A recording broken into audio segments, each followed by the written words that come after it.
இருக்கிறவங்க எங்கிட்ட வந்தாங்கன்னா அதை உங்கள் கண்ணு முன்னாடியே எடுத்து 11 நாளையில் அதனுடைய பிரச்சனைகளை நிவர்த்தி பண்ணி கொடுக்கறது நான் சவால் விடுறேன். இந்த கோயிலில் இது நடந்துக்கிட்டு இருக்கு, இனியும் நடக்கும். எந்தவித பிரச்சனையாக இருந்தாலும் சரி உங்கள் கண்ணு முன்னாடியே சரி பண்ணி 11 நாளைக்குள்ளே அதுக்கு தீர்வு உண்டு.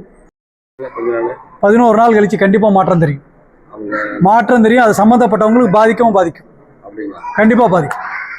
அது அண்ணனாக இருந்தாலும் சரி, தம்பியாக இருந்தாலும் சரி, கொழுந்தியாவில் இருந்தாலும் சரி, மதினியாக இருந்தாலும் சரி, அது கண்டிப்பாக அதனுடைய வேலையை காமிக்கும். இது பேர் என்ன செய்வினத்திலிருந்து தாராபுரம் ரோட்டில் 6வது கிலோமீட்டரில் கள்ளக்கிணறுங்கிற கிராமத்தை தாண்டின உடனே சாய்பாபா கோயில் போலீஸ் செக் போஸ்ட் ஒன்று இருக்கும். அந்த செக் போஸ்ட் தான் கோயில், கோயில் தான் செக் போஸ்ட். கரெக்டாக பல்லடத்துலேருந்து 6வது கிலோமீட்டர் தாராபுரம் ரோட்டில் சாய்பாபா கோயில். குழந்தை இல்லாதவங்களுக்கு மருந்து சொன்னீங்கல்லப்பா, அது எப்படி? இந்த குழந்தை இல்லாத காரணம் நடந்து இந்த கோயிலே நான் கட்டினது. எனக்கு 15 வருஷம் குழந்தை இல்லாமல் இருந்து பாபா எனக்கு குழந்தை கொடுத்தாரு, ஒரு பெண் குழந்தை. அதுக்காக இந்த கோயிலை கட்டினேன். அதுலேருந்து இந்த கோயிலுக்கு வர்றவங்களுக்கு இங்கே ஒரு வேப்ப மரம் இருக்குது. அந்த மரத்துலேருந்து இலையை பறித்து சாறு எடுத்து ஒரு கிளாஸ் கொடுக்குறேன். இன்னைக்கு வரைக்கும் 65-70 பேருக்கு குழந்தைகள் ஆகிருக்குது. குழந்தை இல்லாதவங்க யார் வந்து இங்கே வந்து 2 தடவை இல்லை 3 தடவை குடித்தா போதும் 100% குழந்தையாகும். அதில் எந்த வித மாற்றம் இல்லை.